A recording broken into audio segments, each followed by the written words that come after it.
denso hoje, então eu vou pular um pouco aquela introdução que todo mundo faz sobre sistema endocannabinoide e aquela parte básica, porque a gente vai discutir farmacologia, né? E se eu fosse falar de introdução, a gente ia ficar aqui até amanhã, tá?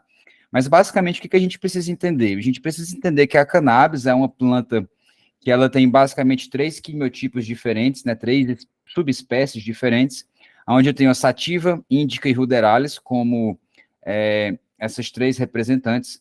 Hoje, a gente não consegue dizer mais o que é cada coisa. Então, cada planta que a gente tem hoje são híbridas, né? São plantas miscigenadas, e eu costumo dizer bastante que a cannabis, assim como o cachorro, ela foi domesticada, né? O lobo, que é uma espécie, né, selvagem, ela foi domesticada pelo homem, e a gente conseguiu replicar as características que a gente achava interessante, e a gente fez o mesmo processo com a cannabis, tá? Então, hoje, para mim, a cannabis é o cachorro-planta, tá? Se a gente puder botar nesses termos, porque a gente conseguiu, então, domesticá-la e perpetuar as características que a gente achava interessante. Cada localidade do mundo geralmente perpetuou um tipo de característica diferente, né?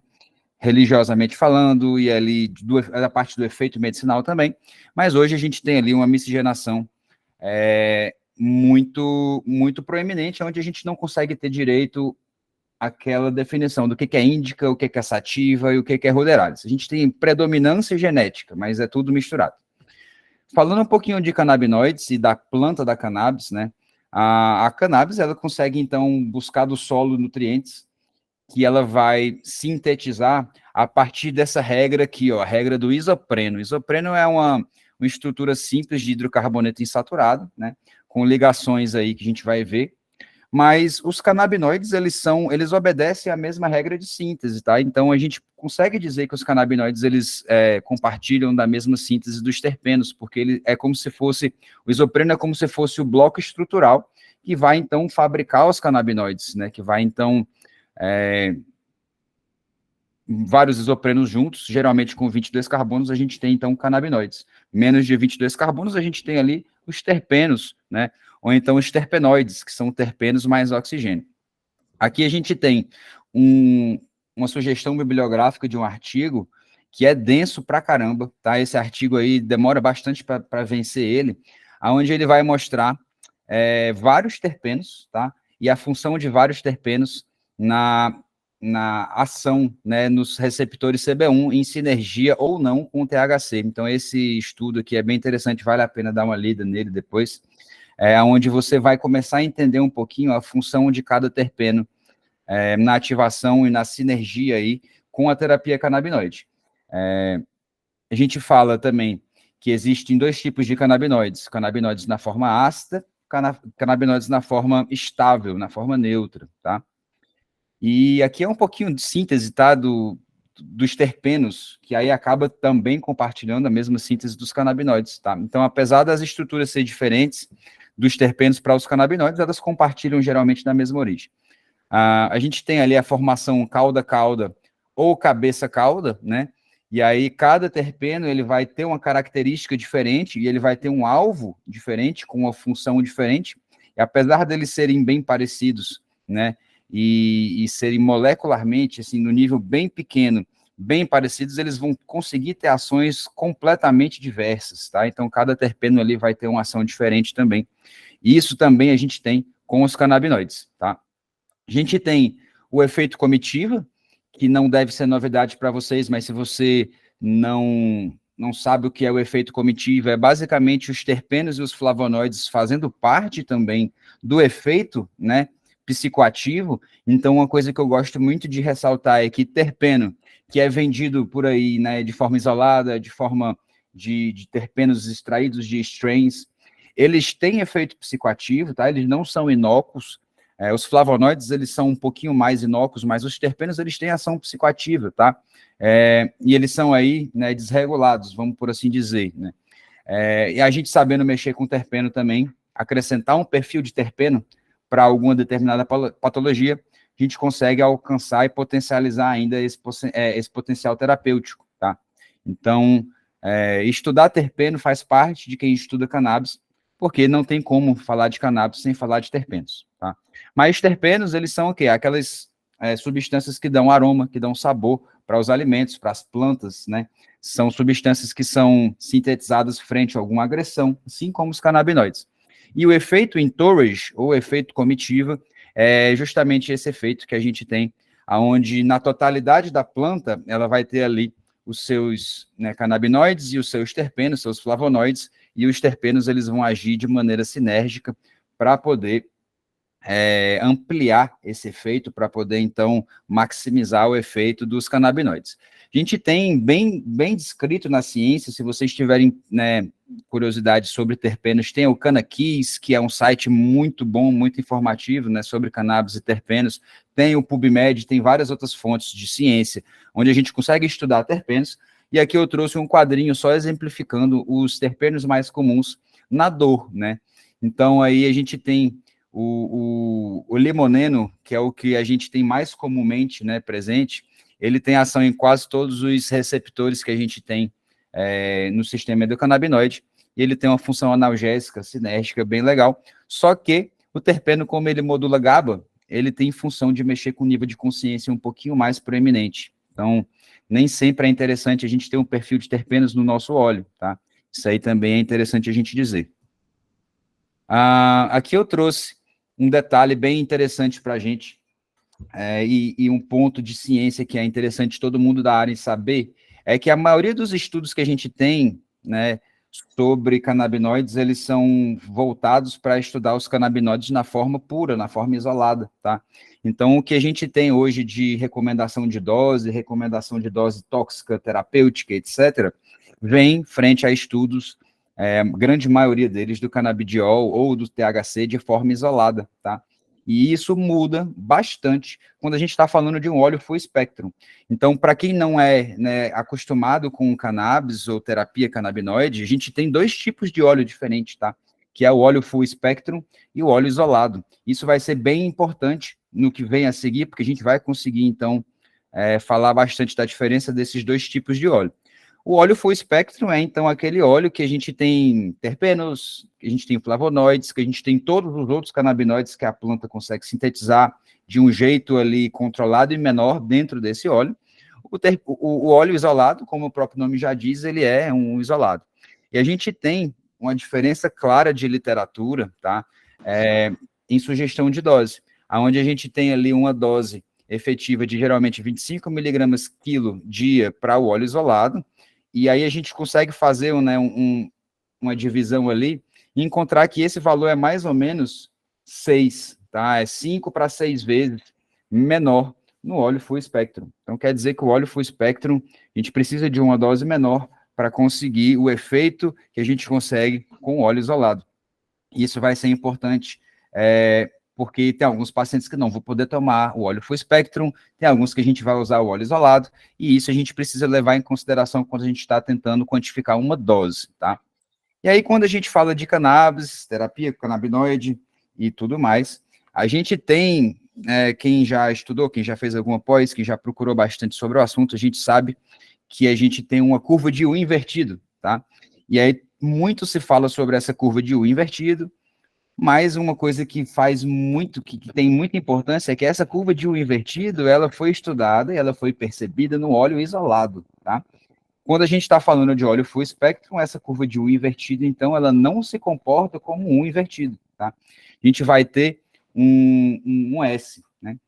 Um S em relação ao efeito que esse óleo está fazendo no nosso paciente.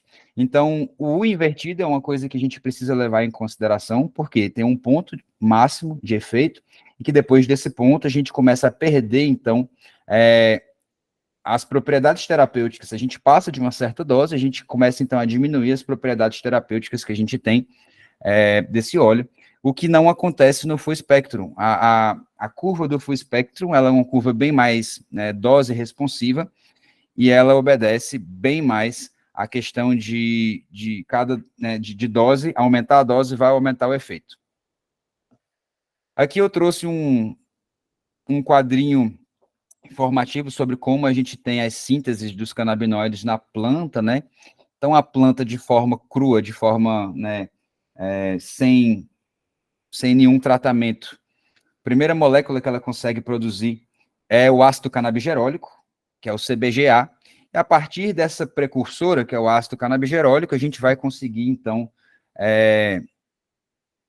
ter a diferenciação de vários outros canabinoides. Uma coisa que eu acho legal dizer também é que todos esses canabinoides, eles compartilham da mesma estrutura química, então eles são isômeros. E a partir da diferenciação, para qual lado ele está indo e qual conformidade essa molécula adquire, a gente vai ter uma mudança de perfil de ação e de local de receptores que essa molécula vai agir. Então, a partir do CBGA, que é o ácido canabigerólico, a gente tem o THC na forma ácida, o CBD na forma ácida e o CBC, que é o canabicromeno, na forma ácida. E aí, essa forma ácida, ela passando por calor, ou passando por oxidação, ou por luz, tá, ultravioleta, ela vai, então, perder um carbono e virar, então, o THC, o CBD, ou o CBG, que a gente consegue, então, enfrascar, que a gente consegue, então, ter como uma molécula estável, tá? E ela é estável, mas ela não, né, ela não é instável para sempre. Ela tem ainda alguns outros decaimentos. O THC, ele pode virar o canabinol, tá? Por oxidação, por luz, por calor. Ele pode virar o delta-8 THC, que é outro tipo de THC que a gente tem também, né? Muito se fala sobre o delta-8 THC, mas ele é uma molécula sintética também. A gente consegue chegar nele através de biossíntese, tá? E isso não quer dizer que o THC delta-8 seja uma molécula sintética feita em laboratório, porque todas essas moléculas passam por um processo de biossíntese, tá?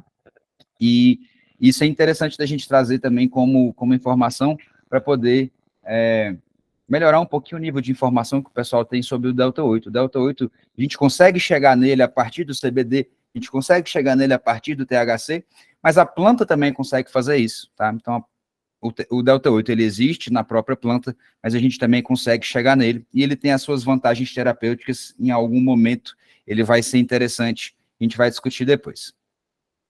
Então, basicamente, quando os canabinoides na forma ácida, eles são submetidos a um calor, ou seja, esse calor diretamente uma luz incidente solar, ultravioleta, ou calor, ou oxidação, eles perdem um carbono e viram, então, o THC na forma ácida, o CBD na forma ácida que a gente conhece, através de uma enzima que chama aí oxidocinclase, né? Uma enzima que pega um oxigênio e cicla esse oxigênio para tirar, então, um carbono de dentro dessa molécula, tá?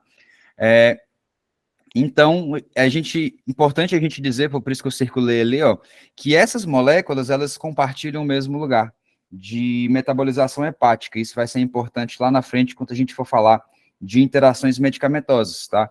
Porque tudo que a gente tem, que é metabolizado pelo citocromo P450, vai interferir e vai mexer, então, com o equilíbrio que a gente tem dos canabinoides, tá certo?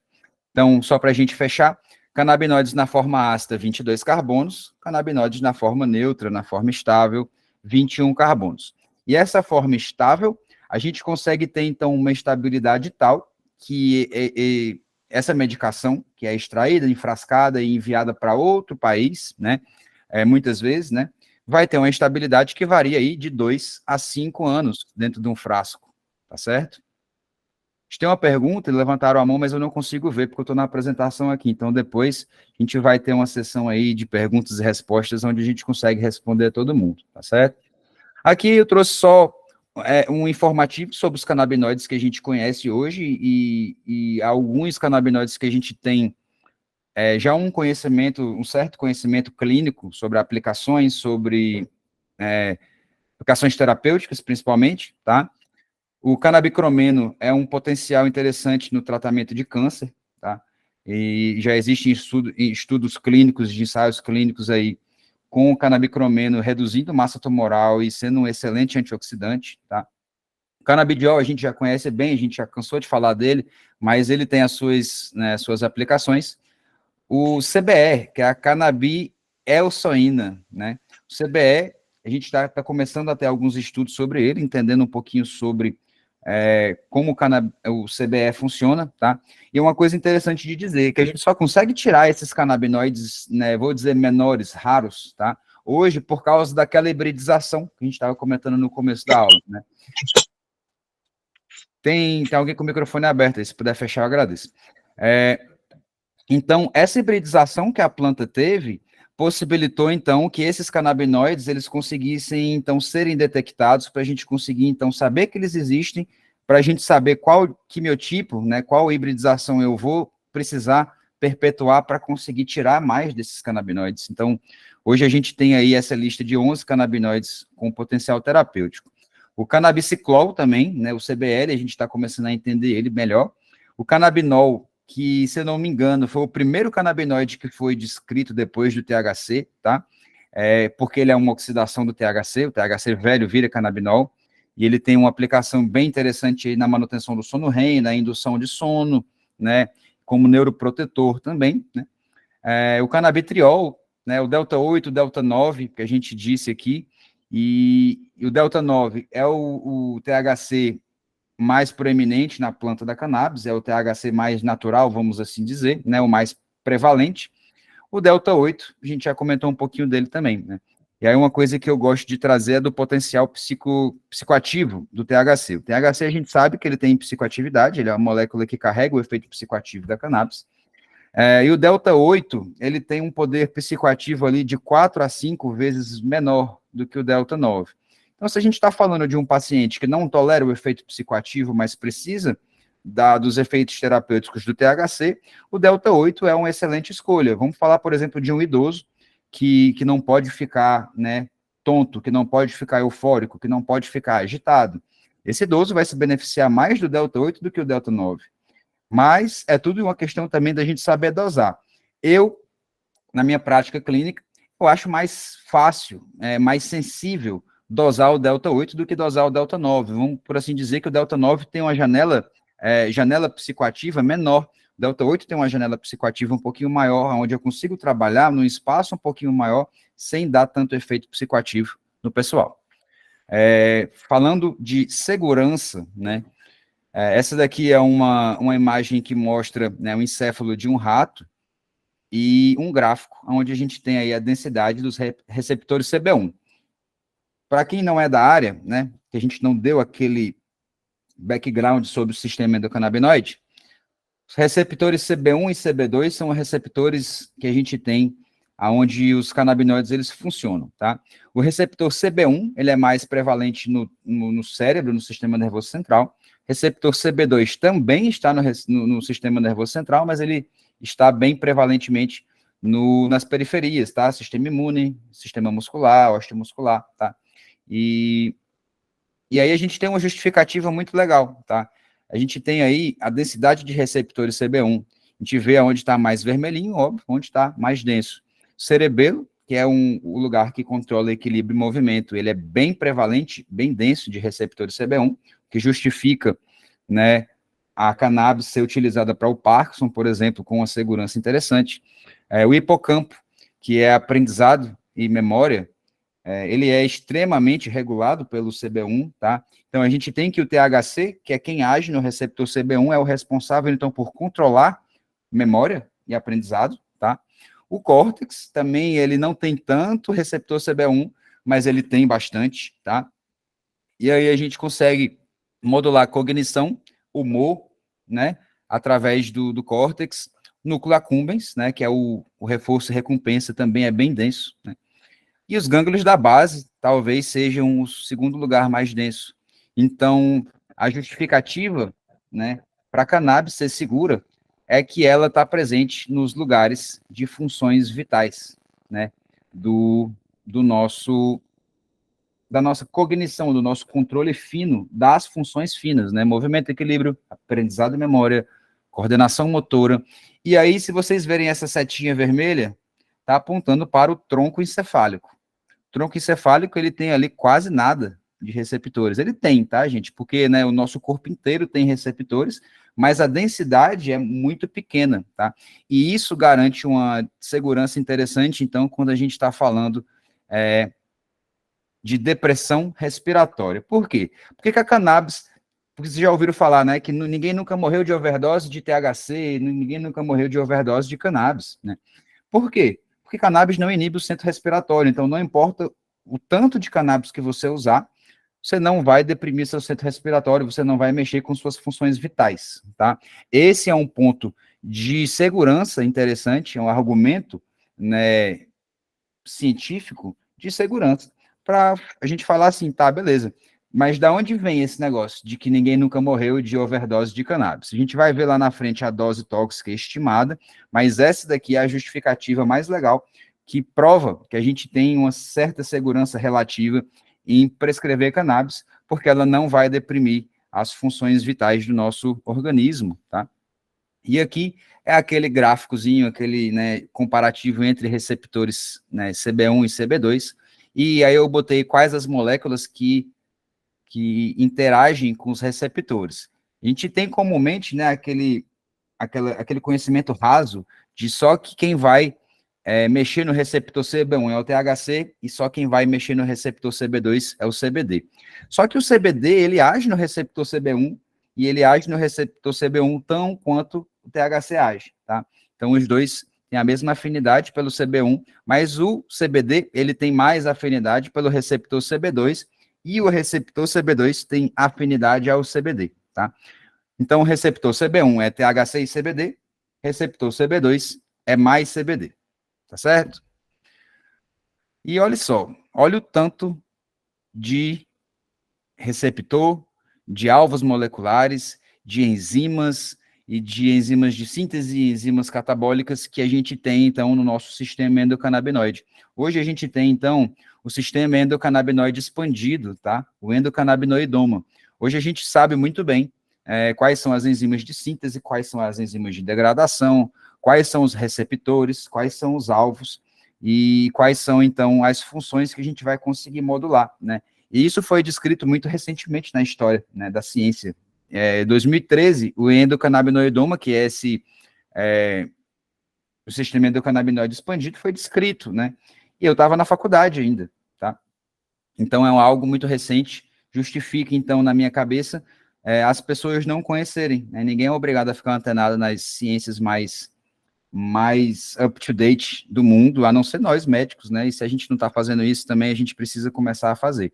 Mas, de todo jeito, demora um tempo para que todo mundo assimile o que é uma descoberta nova na ciência, principalmente se essa descoberta é proibida, né? Se essa descoberta era proibida, a gente começar a conversar e desenvolver pensamentos científicos sobre ele. Então, eu digo hoje que a gente está vivendo um renascimento, tá, na cannabis, porque a gente está conseguindo ter luz, né, trazer luz para uma área que antes vivia nas sombras, né, no obscurantismo. Né.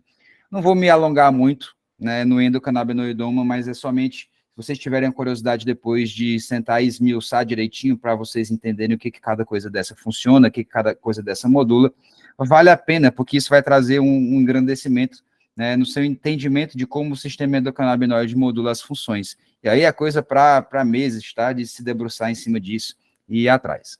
Mas, basicamente, ó, a gente tem o 2AG e o AEA, ali no canto direito da tela, né? Um no quadradinho amarelo e outro no quadradinho verde, que esses são os endocannabinoides que a gente tem.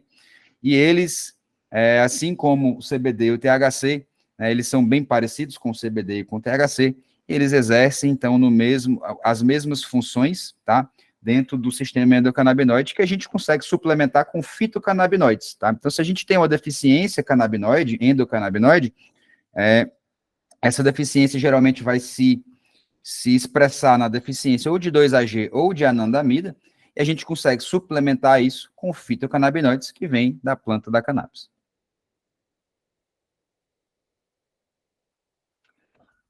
E aí, falando de farmacêutica, né, de formas farmacêuticas. Antigamente, a gente tinha que fumar maconha. Eu digo fumar maconha mesmo, né? Quando eu tive que entrar em contato com as propriedades terapêuticas da cannabis, eu tive que fazer isso de uma maneira ilegal e com o dano associado à minha saúde, que é fumar, né? Então, eu recorria ao fumo de cannabis para ter acesso às propriedades terapêuticas que hoje a gente não precisa recorrer ao fumo, porque a gente tem diversas apresentações diferentes, né, para recorrer, para a gente utilizar da maneira que a gente bem entender. E a partir de agora a gente vai começar a entender um pouquinho mais das apresentações farmacêuticas que a gente tem e como utilizar cada uma delas, tá? Mas só para dizer todas elas, né? Desculpa, só para dizer todas elas, a gente tem cápsula, A gente tem o extrato mole, né, que são os extratos que a gente consegue também botar em outras substâncias. A gente tem a tintura, que geralmente é o óleo, né, que é misturado uma diluição aí. A gente tem soluções hidrossolúveis, a gente tem pó hidrossolúvel, a gente tem homeopatia, né? A gente tem como utilizar a flor in natura, né, como a gente sempre utilizou na história da humanidade.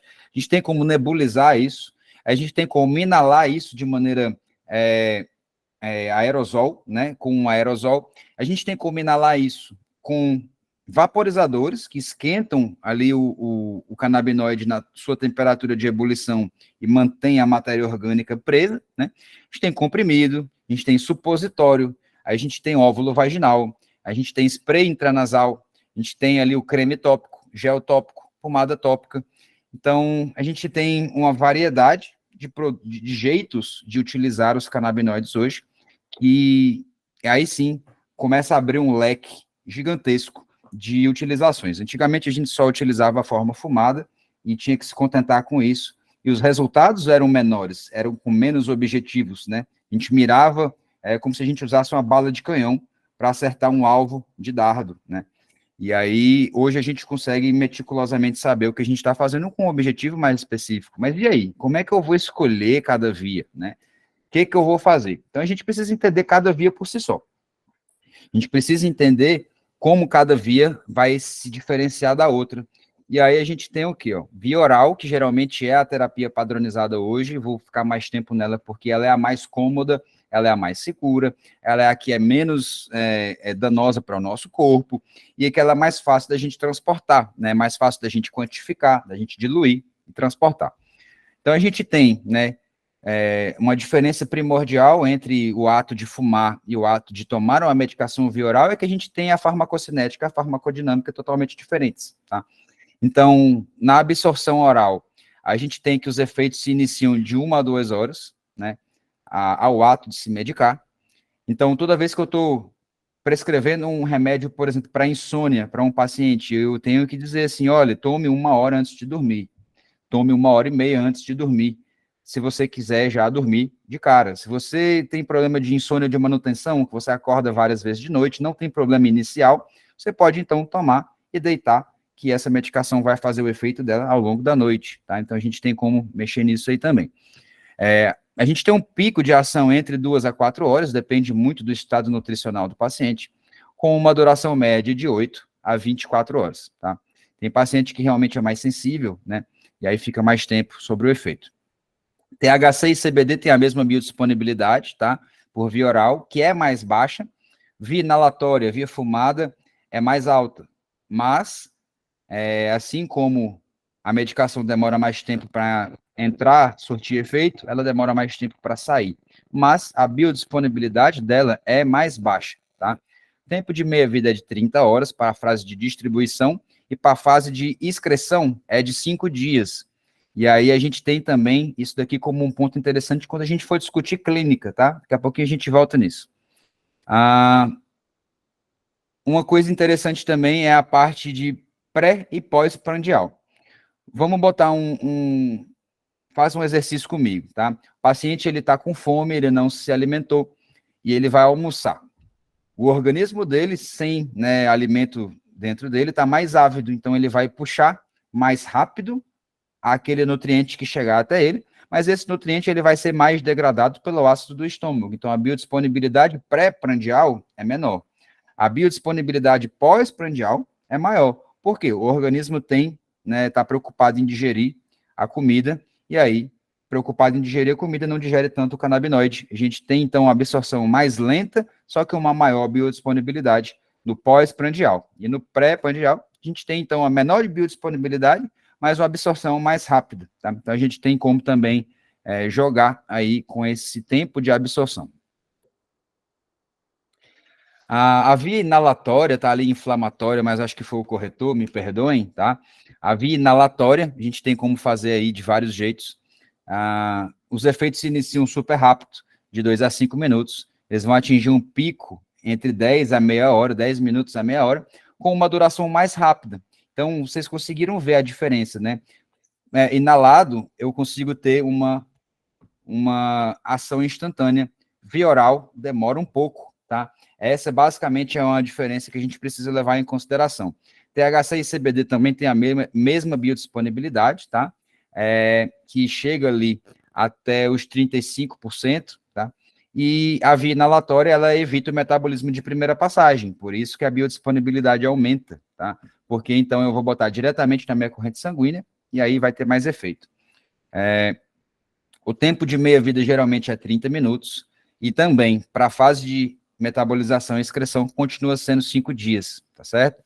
E não tem diferença na farmacocinética entre a forma vaporizada e a forma fumada, tá? Mas na forma fumada, quando a gente está queimando alguma coisa, a gente perde 50% do material pela pirólise, tá? O material é decomposto antes mesmo de chegar na gente. Então, a gente tem ali uma perda para a via de acesso. A gente tem a via nasal, intranasal, tá? Que também é rápido, também evita o metabolismo de primeira passagem, e ali atinge o pico de ação entre meia hora e 15 minutos, com uma duração média de 2 horas. Esse é um jeito muito interessante da gente abortar crises convulsivas, tá? Abortar crises de ansiedade, por exemplo, tá? Que a gente precisa de uma instalação imediata, quase, né? E garantir uma maior biodisponibilidade. Então, esse é um jeito muito interessante da gente medicar aqueles pacientes que têm crises reentrantes convulsivas, do paciente que tem agorafobia, né, transtorno de fobia social, e realmente trava frente a um ambiente com muita gente. O tempo de meia-vida é mais curto, né, 30 minutos, e a fase de metabolização são 30 horas. Então, a gente tem também ali um ciclo mais rápido, né, dentro da fase inalatória. A gente tem a via oftalmológica, ela está aqui, porque a gente está começando a estudar a via oftalmológica, tem alguns colírios de THC que geralmente, né, eles melhoram sintomas de glaucoma.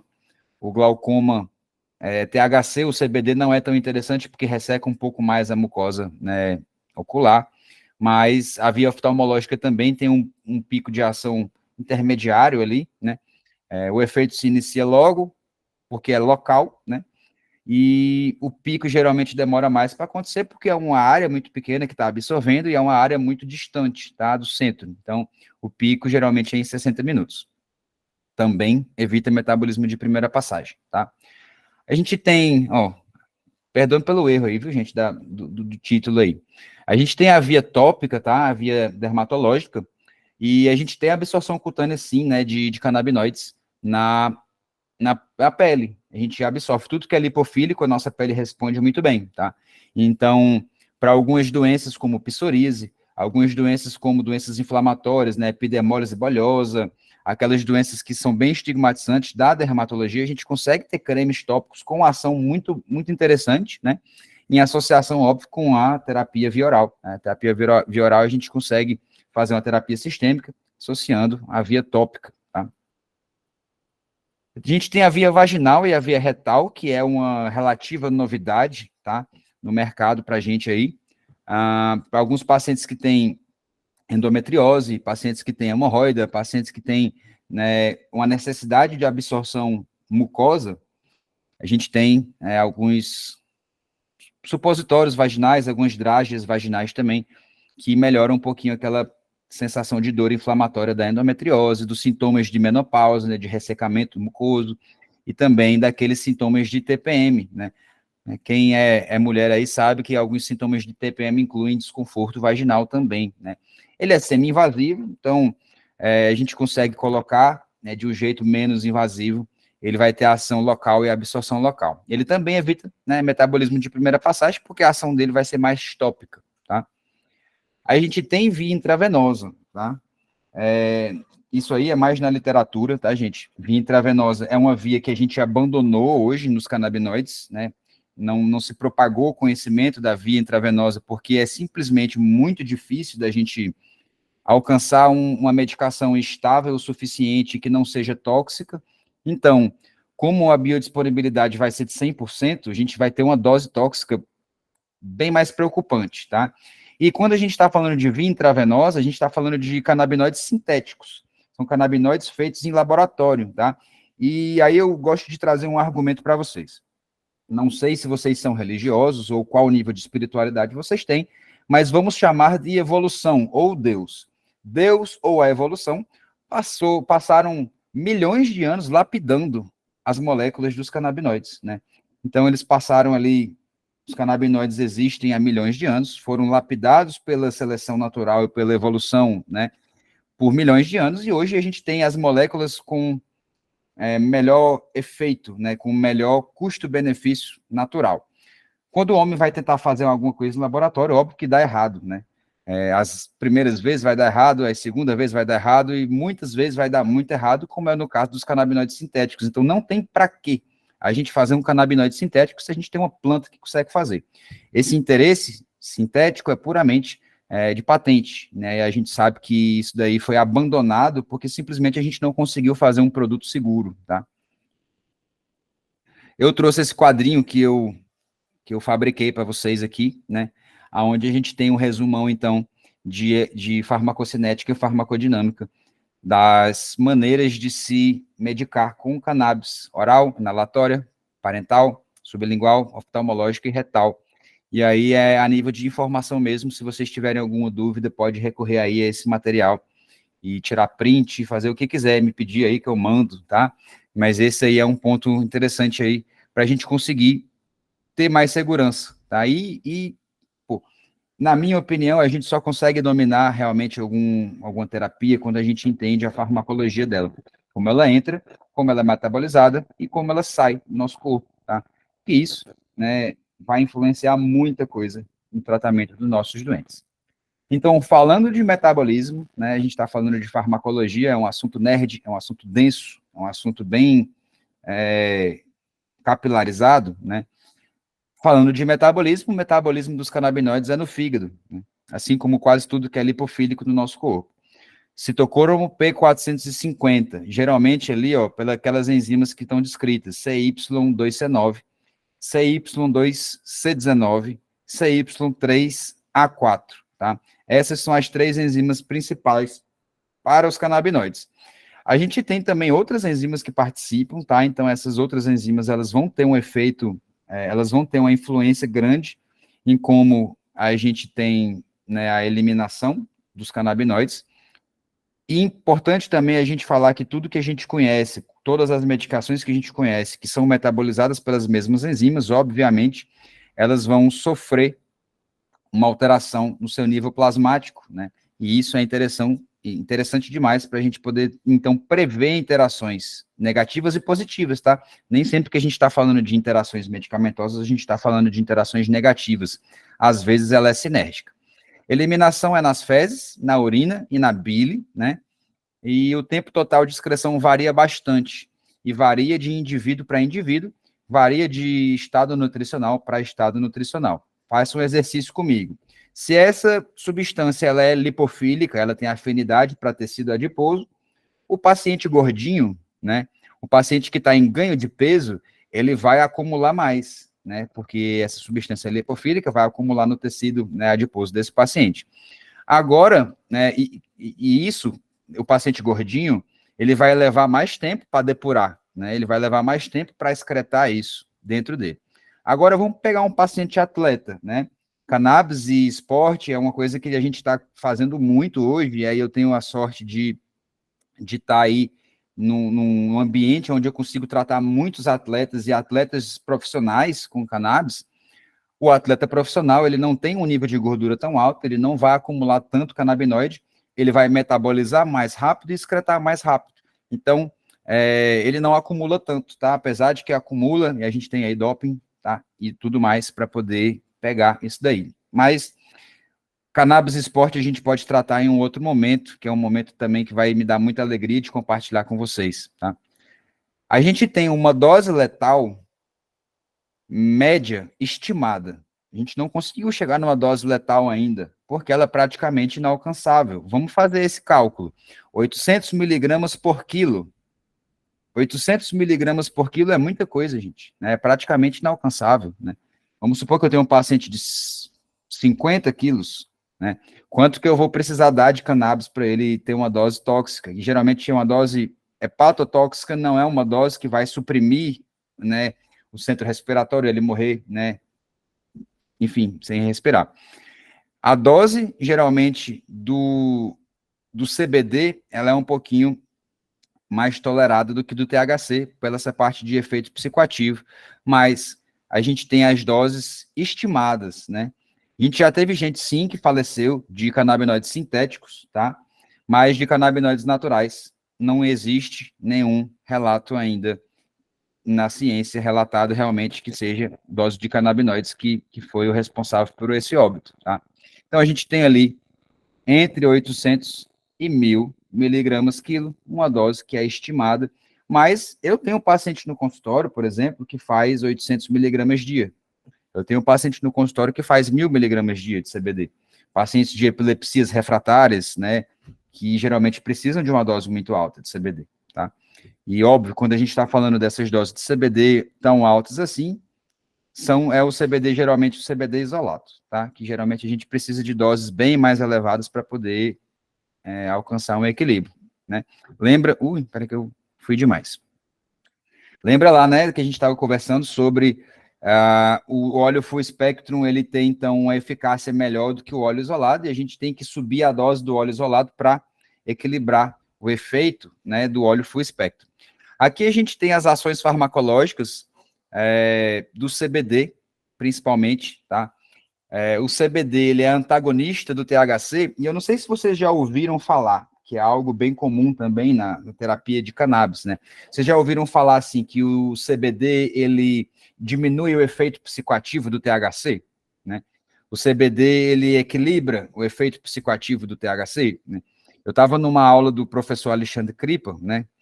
Inclusive com o Danilo, aonde ele conta a história de que a Paris Hilton, que é aquela socialite lá dos Estados Unidos, em 2006, no ano que eu vim morar aqui na Paraíba, ela começou a campanha nos Estados Unidos para voltar o CBD para cannabis, porque ela atribuía, então, a todos os surtos psicóticos da Britney Spears, toda vez que ela utilizava cannabis com alto THC, e quando ela utilizava cannabis com CBD, ela não tinha um surto psicótico, tá? Então, é uma curiosidade interessante aí do mundo pop, né? Mas se reflete aqui na farmacologia do CBD, porque o CBD ele é antagonista do THC, tá? O CBD, ele entra, então, ele ocupa um lugar no receptor CB1 como modulador alostérico negativo, tá? Então, ele é um agonista, um antagonista não competitivo. Quer dizer que, então, que o receptor CB1, ele tem ali duas cabeças, o THC ele vai conseguir se ligar só em uma, e aí o CBD se liga em outra, para abrir esse receptor e deixar esse fluxo sair, mas o THC ele só se liga em uma parte, né, uma cabeça do receptor, a outra é do receptor, a outra cabeça do receptor é do CBD. E ele tem geralmente ações indiretas, né? Ele geralmente inibe a anandamida, né? Ele inibe a recitação celular da anandamida, ou seja, ele aumenta os níveis dos nossos endocannabinoides. A anandamida é o nosso THC, tá? Então, o CBD, ele aumenta o nível da anandamida, ele melhora a função do sistema endocannabinoide e também modula ali o receptor TRPV1, que é um receptor vaniloide, né? E o receptor de serotonina, o 5-HT1A, né? Então, ele é um modulador alostérico também de serotonina e do receptor vaniloide. Ele também vai ele inibe a recaptação da adenosina e ele vai agir nos receptores adrenérgicos e opioides. Olha o tanto de coisa que o CBD vai fazer, tá? Então, cada uma dessas funções indiretas a gente tem como utilizar como alvo terapêutico para modular alguma coisa que a gente queira, tá? Modular. Em relação aos receptores que o CBD, né, que principalmente que o CBD ele age no receptor de dopamina, o de serotonina, o de adenosina, receptor opioide, receptores da orexina, que é o nosso eixo de controle de apetite, né, e os outros quimiorreceptores, né, receptores de dor, receptor de inflamação. Uma coisa interessante também é que os nossos endocannabinoides, tá? A anandamida e o 2-AG, eles são substratos para COX-2, né? E vocês aí que estudaram bioquímica, fisiologia, sabem muito bem que a COX-2 é enzima de inflamação, né? Então, quer dizer que eu tendo mais anandamida, eu vou ter mais inflamação? Não, muito pelo contrário. A COX-2, né, a ciclooxigenase 2, ela tem um equilíbrio entre os endocannabinoides. Então, os endocannabinoides puxam matriz da COX-2. Então, se eu tenho muito endocannabinoide, eu vou ter pouca inflamação. Se eu tenho muita COX, eu vou ter poucos endocannabinoides. E esse pode ser também um dos alvos terapêuticos que a gente tem, né? Então, quando a gente usa um anti-inflamatório, inibidor da COX, né, a gente está, na verdade, aumentando os níveis de anandamida, né? Não só inibindo a COX, a gente está aumentando os níveis de anandamida e de 2-AG, para ajudar o nosso corpo a se equilibrar melhor, tá? E aqui a gente tem uma máxima, né? Uma regra máxima da terapia canabinoide, que é o start slow, go slow. Start low, né? Que é comece embaixo e suba devagar. Mas eu estava assistindo uma palestra, né, do Dr. Justin Sulak, que é uma das maiores referências dos Estados Unidos, onde ele acrescenta, não tenha medo de pisar no acelerador, tá? Não tenha medo de ir até o fim. A gente tem que começar devagar. A gente tem que começar bem devagar, bem de baixo, porque isso vai fazer muito sentido fisiológico para o nosso paciente. Não adianta eu botar uma dose muito alta para ele, tá? Isso vai ser ruim financeiramente, isso vai ser ruim fisiologicamente, né? Ele vai ter que lidar com mais substâncias e, né, o paciente talvez não tenha como ficar nesse tratamento muito tempo. Às vezes a gente pode perder ali aquela curva de U invertido, passar do ponto, e ele perder as propriedades terapêuticas, mas a gente também não precisa ter medo de subir a dose, tá? E esse é um ponto que eu acho legal da gente conversar, porque muitos dos médicos que eu conheço que prescrevem cannabis têm muito medo de subir dose, tá?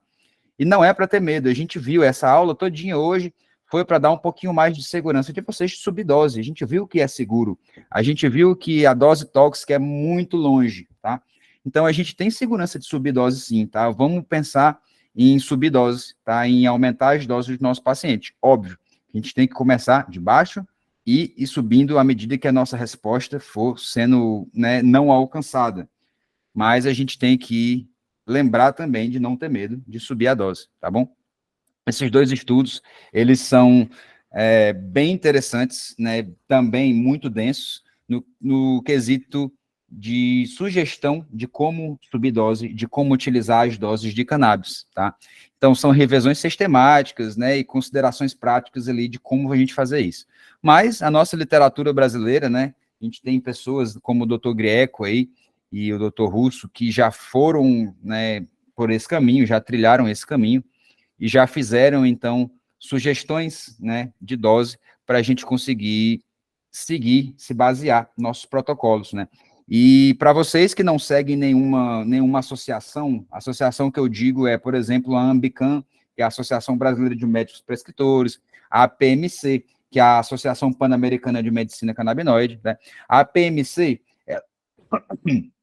perdão, a APMC esse ano tirou o ano para fazer juntas médicas de sugestões de protocolos. Então, todas as discussões que a gente vai ter esse ano vão ser discussões de definição de protocolos, tá? Isso aí era algo que estava faltando bastante para a gente e que a PMC tomou a coragem, né, e a iniciativa de materializar isso para a gente. Então, se vocês têm curiosidade aí, gostam da terapia canábica, eu sugiro que vocês se afiliem a essas associações, porque além, né, do ponto científico, de discussões científicas, é um network muito legal, e a gente consegue fazer eventos interessantes, de trazer bastante conhecimento, e conhecimento de ponta dos médicos de referência. Mas, vamos voltar aqui para as sugestões de doses, tá? Lembrando que o que a gente tem aqui é um estudo feito com CBD isolado, e aí para o CBD full spectrum, a gente diminui, né, diminui 5 vezes a dose do CBD isolado. Então, a gente vai falar de CBD isolado, lembrando que para você chegar numa dose de óleo full spectrum, tem que dividir por 5. Então, a gente tem aqui, na primeira semana, a gente começa 50 miligramas uma vez por dia, né, ou 2 vezes ao dia, 25 miligramas. Tem paciente que vai ficar melhor com 2 tomadas ao dia, tem paciente que vai ficar melhor com 3 tomadas ao dia. E essa progressão de dose ela vai acontecendo de maneira, né, sugestiva, mas cada um de vocês pode desenvolver a própria metodologia para subir a dose, tá?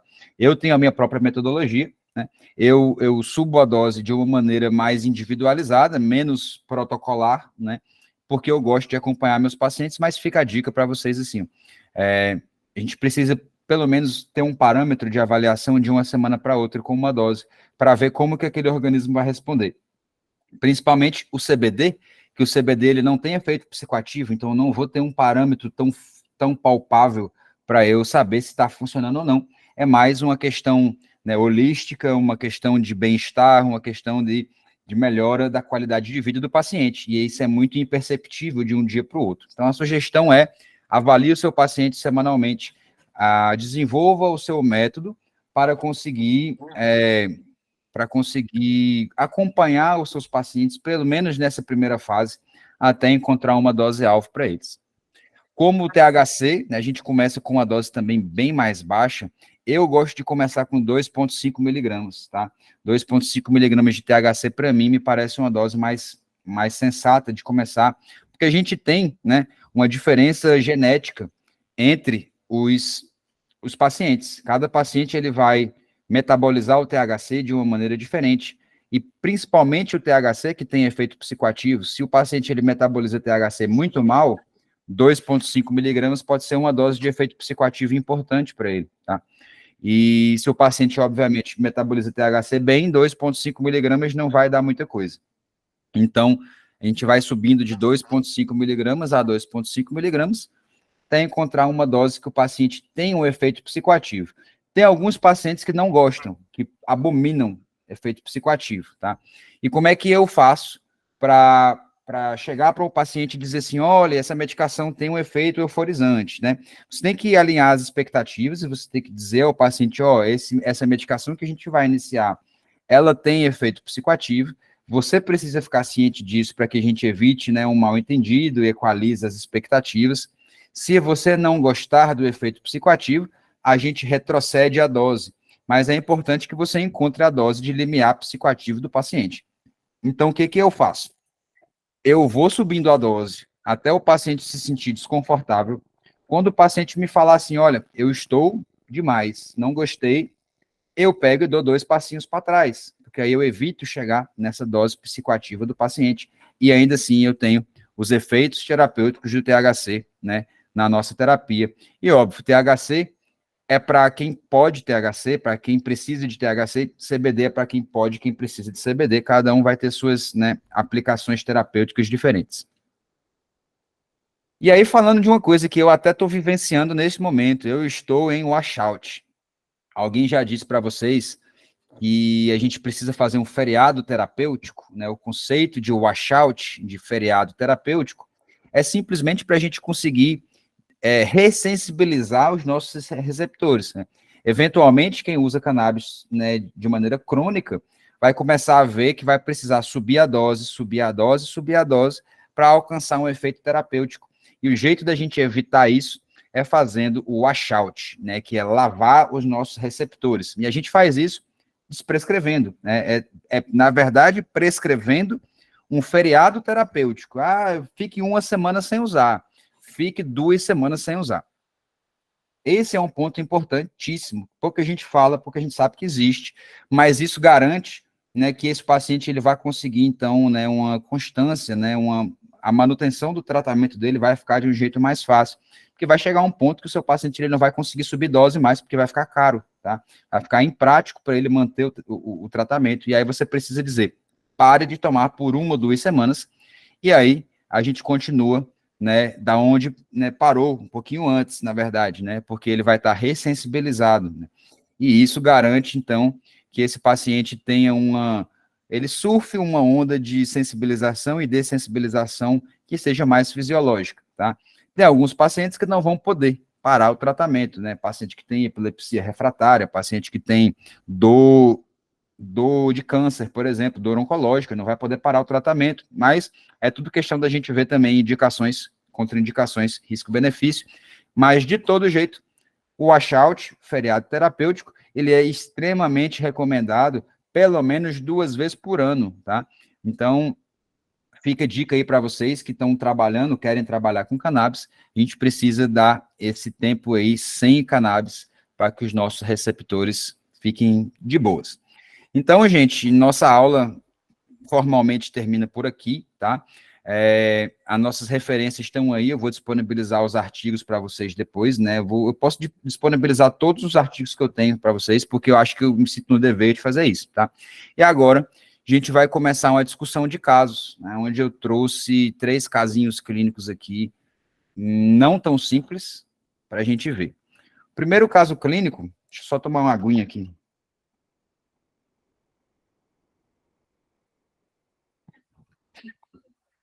Primeiro caso clínico, tá? De um paciente masculino, atleta, 32 anos de idade, católico. Ele é casado, tem uma filha já, esqueci de botar aqui. Né? Teve outra depois, mas depois eu falo.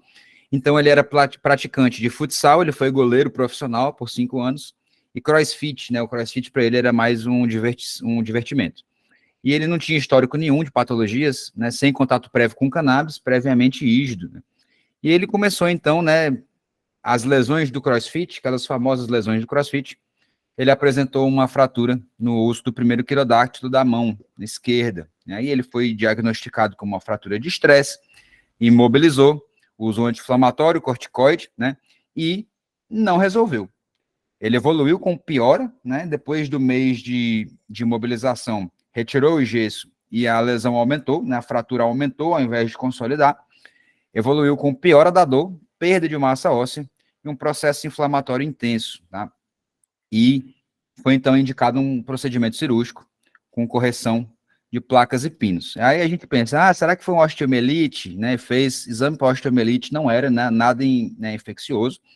E aí esse paciente começou a perder osso, começou a perder massa óssea, continuava evoluindo negativamente, todos os marcadores de infecção negativos, né?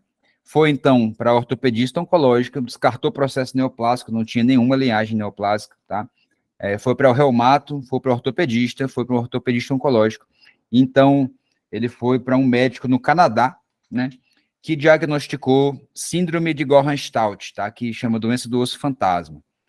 Eu nunca tinha ouvido falar dessa doença, sentei e fui ler, né, fui pesquisar, e aí a gente descobriu que é um mecanismo de osteólise, né, idiopática. Idiopático, na nossa ciência, a gente sabe que é aquela coisa que a gente não sabe nem para onde vai, nem de onde vem, né. E a gente fica meio que de mãos atadas, idiopático é um nome bonito para falar isso, mas o que a gente sabe dessa condição é que a atividade de osteoclastos dele estava lá em cima, e os osteoblastos entraram de greve, né? Então ele estava progressivamente perdendo matriz óssea. Ao ponto que, se vocês perceberem nessa radiografia, né, o primeiro quirodáctilo dele, o segundo quirodáctilo dele já estão totalmente consumidos, os ossos próprios da mão também estão começando a ser consumidos, o terceiro quirodátilo já está consumido, o quarto já estava com fratura, e o quinto, eles botaram essa plaquinha para poder evitar que ele quebrasse. 2 fixadores internos, fixador externo, e se você comparar densidade óssea de um raio-x para o outro, tem uma diferença enorme na densidade óssea de um membro para o outro, tá? O ortopedista cogitou amputação de membro para ele, tá? E foi aí o momento que ele chegou para me procurar. Ele fez, bicho, eu não aguento mais, eu tô com muita dor. Então, ele procurou atendimento inicialmente para tratar dor, tá? Essa foi a queixa principal dele. Então, a queixa principal era dor, ele estava deprimido, óbvio, ele é atleta, cara. Atleta, não estava conseguindo, né, trabalhar, estava dinâmico, estava com ansiedade, não estava conseguindo dormir por causa da dor, né, vários processos cirúrgicos, dor, né, a gente sabe que prejudica nosso sono, acorda várias vezes com dor, demora para pegar no sono. Os colegas de trabalho dele relataram que ele estava agressivo, irritado, mal-humorado, a esposa dele disse a mesma coisa, eles estavam numa crise no relacionamento onde eles estavam quase se separando por causa disso, né, e ele não estava conseguindo nem fazer fisioterapia, porque a dor era incapacitante. Essa aqui era a mão dele, tá, gente, no consultório, no primeiro dia de consultório. Isso aí já foi depois de alguns procedimentos cirúrgicos, óbvio, né? Mas com um nível aí de inflamação, um calor e um certo rubor aí, local, bem importantes. Ele estava fazendo uso de denosumab de 15 em 15 dias, e quem não sabe, denosumab custa quase 20 mil reais, né? Imagina aí, 15 dias a injeção de denosumab. Quando a gente fala que cannabis é um tratamento de alto custo, Só olhar para umas outras medicações aí que a gente vai ver que nem é tão alto custo assim, tá? Então, ele estava né, abusando de opioides, tramadol 200 miligramas por dia diariamente, dipirona 2 gramas por dia diariamente, zolpidem diariamente 10 miligramas para tentar ter um sono legal, e o Profenid ele usava semana sim, semana não, com queixa de gastrite. E a gente fez uma termografia, para quem não sabe, termografia é uma câmera termodinâmica que consegue enxergar, né, temperatura, né? Da esquerda é a imagem de termografia dele, na primeiro momento. A gente vê aí uma atividade inflamatória local branquinha aí, bem proeminente. E o segundo momento já foi na segunda consulta de retorno aí, onde a gente já tem uma diminuição expressiva, tá? De um exame não invasivo, mas a gente já tem uma diminuição expressiva e inflamatória aí. E eu me lembro que com 15 dias ele me ligou, chorando, dizendo assim, caramba, Gui, foi a primeira vez em 3 anos, primeira noite em 3 anos que eu dormi a noite inteira sem acordar. Eu acordei sem sentir dor, né? E isso para mim já foi, né, um objetivo concluído, mas os nossos objetivos nesse paciente era o quê? Controlar mediador inflamatório, controlar dor, melhorar o sono, melhorar o humor, desmamar o zolpidem, desmamar os opioides, se possível, desmamar os analgésicos simples, se possível, tá?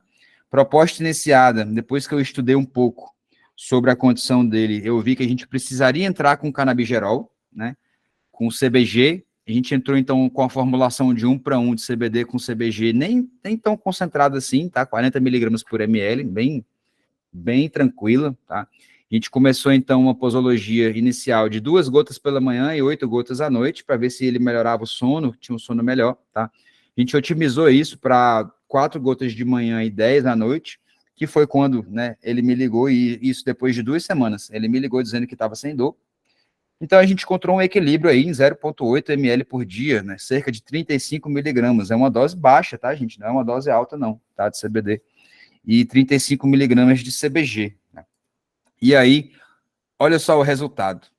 É muito expressivo, é lindo esse resultado, tá? A gente está acostumado de ver cannabis tratando insônia, tratando depressão, ansiedade, tratando dor de maneiras, né, diversas, mas as doenças inflamatórias autoimunes, elas têm uma resposta assim, ó, incrível, desse jeito, e a gente precisa começar a falar mais delas, tá? Porque doenças autoimunes a gente consegue regular bastante com cannabis, e é algo que a gente precisa estudar mais e a gente precisa publicar mais. Então, nossos objetivos todos foram concluídos, tá? No período aí de 3 meses, e essa foto aí da mão dele foi num período de 3 meses. Note que o tamanho da mão mudou demais, né? É expressivo a mudança. Né? E aconteceu uma coisa que a gente não estava esperando. Essa veio como um bônus, ó. Não sei, né? A gente não sabe quais os mecanismos a gente conseguiu reverter ali, mas a gente sabe que o canabidiol, ele induz diferenciação osteoblástica e, e ele está relacionado com o aumento de matriz óssea. Então a gente, né, mirou na dor e acertou no mecanismo fisiopatológico da doença dele. Ele não toma mais o denosumab, que era 40 mil reais mensais, quase, que ele tomava, tá? O plano de saúde ficou feliz pra caramba de pagar a cannabis dele, de retirar o denosumab, tá? Só de passagem. Mas olha só o tamanho do osso, tá? Que a gente conseguiu voltar. Eu não consegui incluir aqui o vídeo dele na academia malhando, mas hoje ele teve outra filha, ele cortou o cordão umbilical e segurou a filha com a própria mão, e está conseguindo ter uma vida, né, com algumas limitações físicas da mão dele, que obviamente vai ser para sempre limitada e um pouquinho distorcida, mas ele não amputou a mão, ele segura a filha dele recém-nascida com a mão que ele iria amputar, tá? E isso, para mim, é algo que me deixa até arrepiado aqui, porque é muito massa, né? Muito legal. Então, o tempo parcial de tratamento dele aí tá até mais aqui, tá? Eu só fiz replicar aqui, mas hoje a gente está há mais de 1 ano de tratamento, e ele disse, ó, é a única medicação que eu simplesmente não esqueço de tomar. Eu acordo, a primeira coisa que eu faço é tomar. Eu vou dormir, a primeira coisa que eu faço é tomar. Então, a cannabis salvando mais vidas do que a gente consegue imaginar que ela é possível, tá?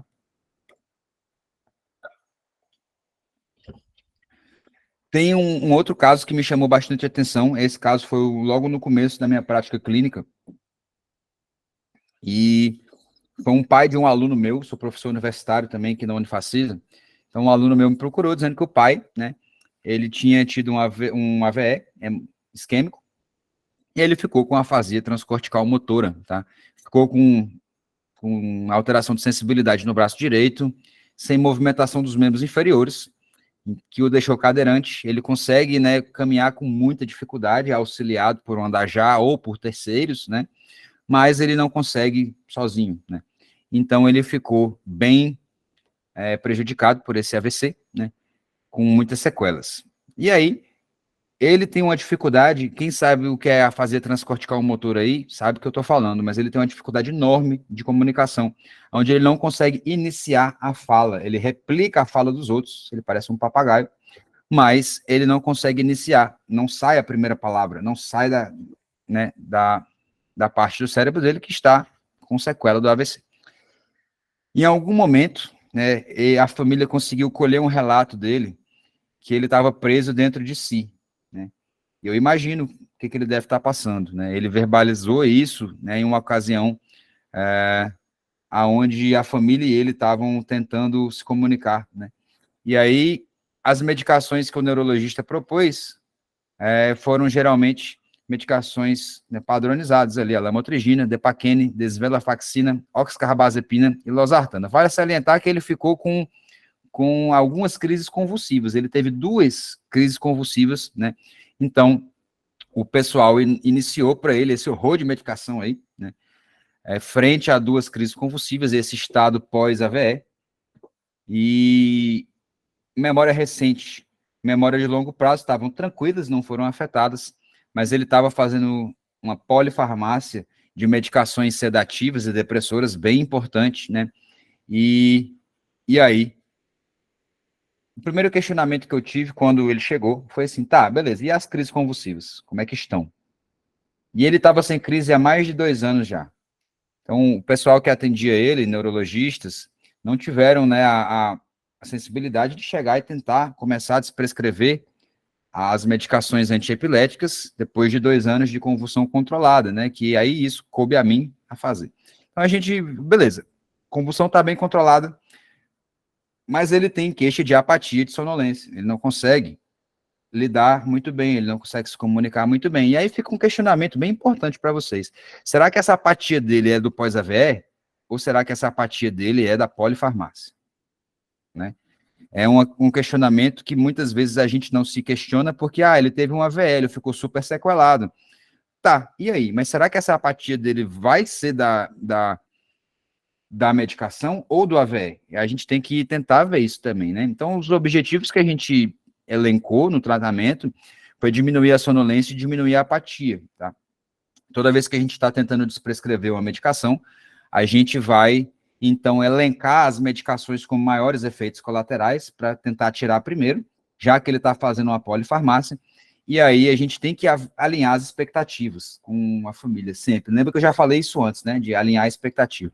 Mas a gente tem que alinhar a expectativa, porque, assim, a função que perdeu, realmente perdeu, né? A gente sabe que poucas são as funções que a gente consegue, né, recobrar, e quando consegue bem discretamente, né? Função perdida é função perdida, mas a gente tem como também melhorar funções adaptativas. Hoje a gente sabe que cannabis, principalmente o THC, ele tem ali uma função de neuroplasticidade, ele estimula a neuroplasticidade. Tem alguns pacientes que eles não podem ter essa neuroplasticidade tão estimulada como crianças e adolescentes, que eles já estão neuroplásticos. Então, se a gente botar THC demais, a teoria é de que esse THC vai fazer uma poda neuronal que não deve acontecer, mas tem alguns pacientes que precisam de uma poda neuronal, né? E quando a gente fala de poda, né, poda para uma árvore, ela vai estimular a árvore a crescer de outros lados. A mesma coisa acontece com o nosso cérebro. Então, o THC ele consegue promover essa poda neuronal das vias que estão ali mais ou menos inativas e promover uma diferenciação, neuroplasticidade, nas vias que estão ali precisando de estímulo, tá? Então, a gente organizou as expectativas e começou um acompanhamento individualizado para ele, tá? Uma coisa que eu escutei de CRIPA também, tá? Foi que a gente não tem como falar de cannabis medicinal sem dar o nosso número para o paciente. paciente ele vai intercorrer, até eu tive uma paciente bem interessante, que depois eu comento sobre ela, se a gente não disponibilizar o nosso número, a gente não vai criar a confiança do paciente em aderir ao tratamento, e a adesão do tratamento é importantíssima. Então, a gente primeiro levantou o raciocínio, tá, beleza, vamos ver quais são as medicações que ele está tomando e quais são as que têm pior efeito colateral, para a gente conseguir, pelo menos, tirar eles primeiro, né? E levar em consideração também interações medicamentosas. Por quê? Porque todas essas medicações antiepiléticas, elas são metabolizadas aonde? Lá no citocromo, né? P450. Então, elas vão ter interação com a cannabis. A gente pensou no ácido valproico, né? Que ele é modulador de humor, de convulsivante. Ele interage com cannabis. Ele é hepatotóxico em doses altas, né?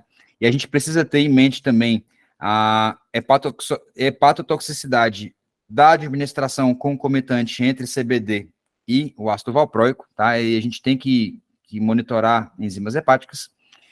E aí, os efeitos colaterais, sonolência. O paciente queixou de sonolência. Então, a gente poderia pensar no ácido valproico para tentar desmamar. A oxcarbazepina, né, tem a mesma ação, né? Ela interage com cannabis também. E os efeitos colaterais dela, sonolência, prejuízos cognitivos, vertigem, tontura, ataxia e dificuldade de concentração.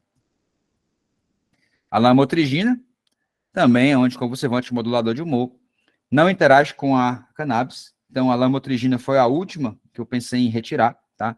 O último anticonvulsivante que eu pensei em retirar, mas ela também traz sonolência, prejuízo cognitivo, insônia, fadiga e perda de consciência, tá? Só ler a bula, isso aí tá tudo na bula.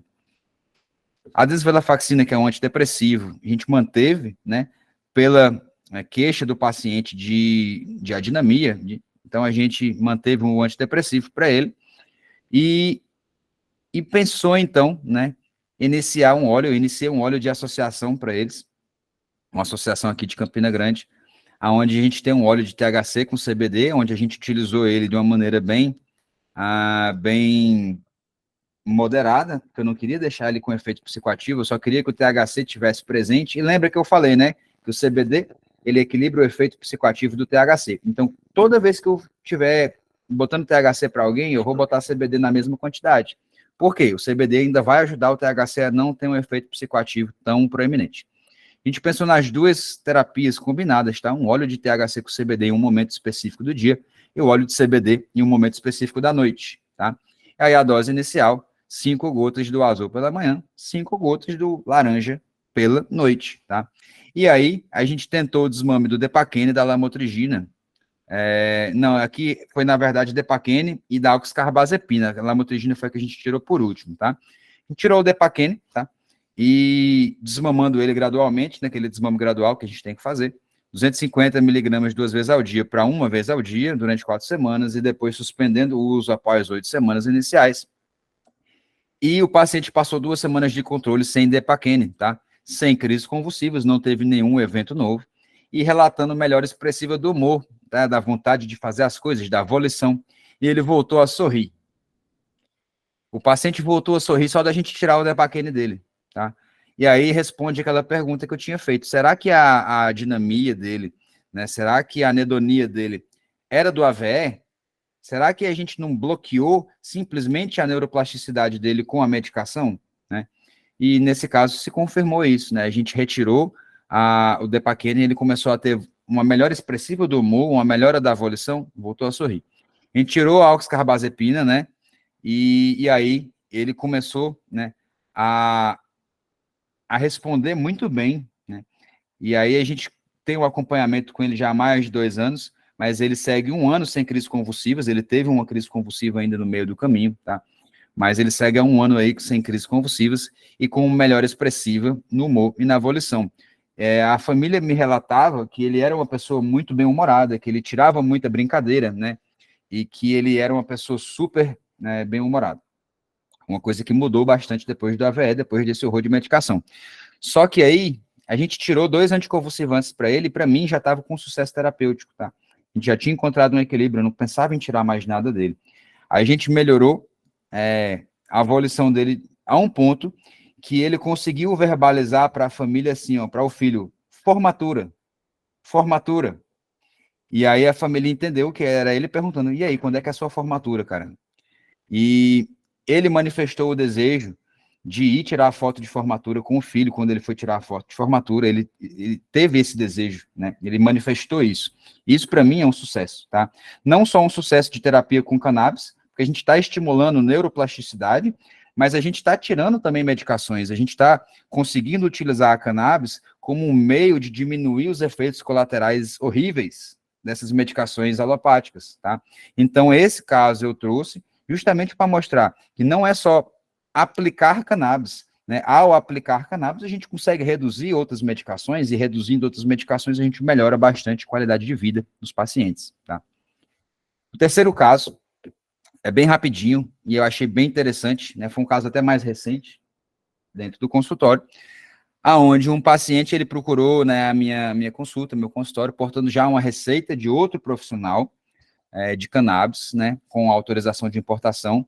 Ele veio, então, com cannabis, né, de maneira vaporizada, in natura, e uma prescrição de um óleo isolado, 3.000 miligramas. Geralmente, eu não começo óleo isolado para ninguém que não seja ou criança, tá, muito jovem, ou atleta olímpico, que não pode passar pelo doping. Aí eu fui perguntando para o paciente, ele fez, é porque eu tenho problema de ansiedade, mas eu também sou alérgico a tudo que você puder imaginar. Eu tenho alergia a tudo, né? Eu sou fotossensível, eu sou, né, alérgico à comida, eu sou alérgico a produto de limpeza, eu sou alérgico a remédio, eu sou alérgico a um tanto de coisa. E aí, o psiquiatra, eu acho que pensando nisso, prescreveu o óleo de CBD isolado para ele, porque se você lembra da aula, né, onde a gente fala que os canabinoides são isômeros, eles obedecem à mesma origem química. Então, se eu provavelmente tenho alergia ao CBD isolado, eu vou ter aos outros. E se eu não tenho alergia ao CBD isolado, eu não vou ter aos outros, tá? Ele chegou, então, dizendo que tinha problemas de insônia, né, hiperacusia e fotossensibilidade, que o fazem ter o sono leve e acordar várias vezes à noite, e relata queda da produtividade do trabalho, porque ele não está conseguindo dormir bem, né, e está astênico, está fadigado durante o dia. Né? Óbvio, quem dorme mal, né, performa mal. Então, né, o sono dele prejudicado, mas ele não tem insônia inicial, ele tem insônia de estímulo, de manutenção, né? E aí, a rotina de trabalho dele é bem picada, ele acorda às 6, trabalha até 1 da tarde, dorme até às 2 da tarde, volta a trabalhar para as 7 da noite, e aí ele tira mais uns cochilos durante o dia. Esse paciente, então, a gente precisa ter alguns cuidados na hora de falar dele. Primeiro é a alergia, né? A gente já comentou um pouquinho, e se o paciente não tem alergia a um tipo de canabinoide, provavelmente ele não vai ter aos outros. Então, nesse caso, eu vi que ele não tinha alergia aos canabinoides isolados, eu então troquei o óleo de isolado para um óleo, né, full spectrum para esse paciente, porque, óbvio, vai ter uma função melhor com uma dose menor. O CBD isolado foi escolhido para testar a sensibilidade. Ele estava fazendo via vaporizada, tá, de CBD, e a gente só escuta falar de via vaporizada do THC, né? Porque o THC é o que deixa a gente doidão, o THC é o que dá o efeito psicoativo, né? E a gente esquece que a via vaporizada de CBD é uma excelente medicação para transtornos de ansiedade, é uma excelente medicação para insônia, é uma excelente medicação para aquelas pessoas que precisam de uma instalação rápida de um efeito, como, por exemplo, uma epilepsia, né, uma convulsão.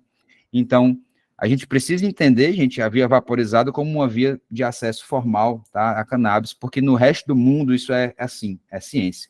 A maioria dos estudos de farmacocinética, farmacodinâmica são na via vaporizada. Não tem por que a gente abominar. Hoje, obviamente, a gente tem outras vias de administração. Se a gente puder escolher outra via, legal. Mas a via vaporizada ela não tem que ser excluída, tá? Ela não tem que ser simplesmente excluída do nosso arsenal terapêutico, porque senão a gente pode perder ali algumas chances de tratar uma ansiedade sem depressão, né? Quem já tomou benzodiazepínico de vocês aí sabe que se você está ansioso, toma um benzodiazepínico, você tem que tomar um atestado porque o dia é perdido. O CBD deixa você ativo, deixa você cognitivamente capaz de trabalhar, tá? Então essa é uma via legal. O paciente, eu não considero que ele teve falha terapêutica, ele estava somente, né, num caminho de encontrar uma dose individualizada, o psiquiatra não teve paciência de fazer isso com ele, eu tive, tá? Então, o que a gente fez? Deu meu número para ele, a gente foi atrás de uma dose que fizesse sentido para ele, né, do ponto de vista do sono, do ponto de vista da ansiedade. Então, a gente conseguiu encontrar, né, através da supervisão de dosagem, uma dose alvo para ele sem problemas, né, sem grandes problemas, sem precisar de retorno, sem precisar de ocupar um tempo muito grande, né.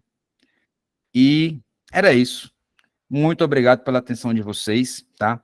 Aqui está um QR Code para vocês utilizarem para marcar a consulta na plataforma MedSimples, na qual eu sou, né, o responsável técnico.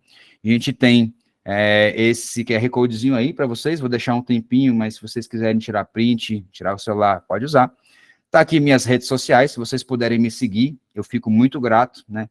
Porque vocês sabem que quem trabalha com cannabis não é entregado o conteúdo, né? O Instagram, o Facebook, eles barram a entrega do conteúdo relacionado ao tema. E aqui está a logo da clínica que eu trabalho aqui em Campina Grande, que é a clínica, né, o Centro de Neurologia e Neurocirurgia Rafael Holanda, né, onde eu faço um trabalho multidisciplinar com o pessoal da neurocirurgia e da neurologia. Muito obrigado pela atenção de vocês, né? E vamos abrir agora para as perguntas. Boa noite.